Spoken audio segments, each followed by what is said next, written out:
फटाफट रसोई का काम निपटाकर संध्या अपने कमरे में दौड़ी चली आई। बाहर घर के सदस्य सब तैयार हो चुके हैं और संध्या है कि अभी तक तैयार ही नहीं हुई। जानती थी कि अगर 10 मिनट के अंदर तैयार नहीं हुई तो सासू माँ अच्छा खासा हंगामा कर देगी, क्योंकि पहली बात तो यह है कि जब वह तैयार हो जाती है तो उनसे सब्र नहीं होता, और दूसरी ओर जरूरी बात कि आज उनकी बेटी रोमा के घर प्रोग्राम था। यह तो शुक्र मनाओ कि संध्या ने रसोई में जाने से पहले खुद के कपड़े तो निकाल कर रख दिए थे। अब फटाफट हाथ मुंह धोकर कपड़े चेंज कर लिए, हल्का फुल्का मेकअप किया ही था कि इतने में बाहर से पति मयंक की आवाज़ आने लगी। अरे संध्या, कितनी देर लगेगी तुम्हें, जल्दी आओ, देर हो रही है। इससे पहले कि संध्या कुछ कहती, सासू माँ राशि जी ने चिल्लाना शुरू कर दिया। अभी खुद के मायके काम होता तो फटाफट तैयार हो जाती, लेकिन यहाँ तो प्रोग्राम मेरी बेटी के घर पर है तो बस लेट करने में लगी हुई है। जब कह दिया था कि जल्दी तैयार हो जाना है तो तैयार नहीं हो सकती थी, बस धीरे धीरे समय बर्बाद करने में लगी हुई है। बस अब पता था कि सासू माँ ने चिल्लाना शुरू कर दिया है, अब सबका मूड खराब होना लाजमी है। अब जब तक सब उसे दो चार बातें ना सुना लेंगे तब तक सबको चैन नहीं मिलेगा। खैर, संध्या फटाफट अपने सैंडल पहनने लगी तो ये क्या, सैंडल ही टूट गए। अब उसके पास तो पहनने के लिए कुछ भी नहीं। आखिर मयंक चिल्लाता हुआ कमरे में आया। क्या है संध्या, तुम अभी तक तैयार नहीं हुई हो, सब बाहर तुम्हारा इंतज़ार कर रहे हैं। बेचारी रोमा भी वहाँ हम लोगों का इंतज़ार कर रही होगी। उसे देखकर संध्या ने अपने टूटे हुए सैंडल दिखाते हुए कहा, मैं क्या करूं मयंक जी, मेरे सैंडल ही टूट गए हैं और मेरे पास दूसरे भी नहीं है।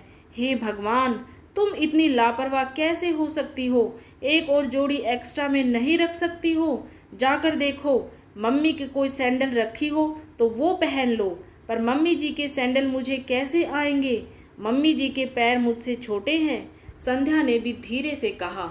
इतने में सासू माँ भी दनाती हुई कमरे में आ गई और चिल्लाते हुए बोली, अरे चलना नहीं है क्या तुम दोनों को, देर हो रही है। फिर संध्या के हाथ में टूटे हुए सैंडल देखकर चिल्लाते हुए बोली, बस शुरू हो गया इसका तमाशा। कभी एक दिन भी ऐसा गया है कि जब कहीं जाना हो और इसने तमाशा शुरू ना किया हो। अब शुभ काम में जा रहे हैं तो तोड़फोड़ मचा रखी है। यहाँ मेरे नवासे का जन्मदिन है और ये कामचोर सामने से टूटी हुई चप्पल लेकर आ गई। संध्या ने अपने आप को संभालते हुए कहा, पर मम्मी जी, मैंने जानबूझकर तो नहीं तोड़ा ना, ये काफ़ी पुराने हो गए थे। उस दिन मैंने आपसे कहा भी था कि मम्मी जी मुझे सैंडल लानी है, पर आपने मुझे पैसे देने से मना कर दिए थे। बेटे के सामने अपनी पोल खोलती देखकर सासू माँ संध्या पर चिल्लाते हुए बोली, हाँ तो पैसे पेड़ पर उगते हैं क्या, तेरे मायके गई थी तब लेकर आती ना वहाँ से, क्या इतना सा तेरे मायके वालों को नहीं दिखता, और मैं तो तुझे लेकर जा ही रही थी ना बाजार, लेकिन अब तेरे काम ही पूरे नहीं हो तो मैं क्या कर सकती हूँ। जिसको नाटक करना है वो तो कहीं से भी कुछ भी नाटक कर लेता है। मयंक ने बात संभालते हुए कहा, पर अब क्या करें मम्मी, एक काम करते हैं, रास्ते में से नए सैंडल दिला देंगे। मयंक की बात सुनकर वो जोर से चिल्लाई, हाँ हम तो फालतू बैठे हैं, अब समय व्यर्थ नहीं होगा, रहने दे इसे यहीं पर, जब घर में अकेली रहेगी तो अकल ठिकाने आ जाएगी। पर मम्मी, मयंक इससे पहले कुछ कहता, उसके फ़ोन पर रोमा का फ़ोन आने लगा, जिसे देखकर सासू माँ ने कहा, जरूर रोमा का ही फ़ोन होगा, उसे क्यों उसके ससुराल में शर्मिंदा कर रहे हो, चलो जल्दी, रहने दो इसे घर पर। मयंक भी ज़्यादा कुछ कह न पाया और संध्या को घर पर ही छोड़कर वो सब लोग रवाना हो गए। संध्या की आंखों में आंसू आ गए। शादी को 2 साल हो गए, पर हर छोटी चीज़ के लिए वो मोहताज हो जाती है, या यूं कहें मोहताज कर दी जाती है।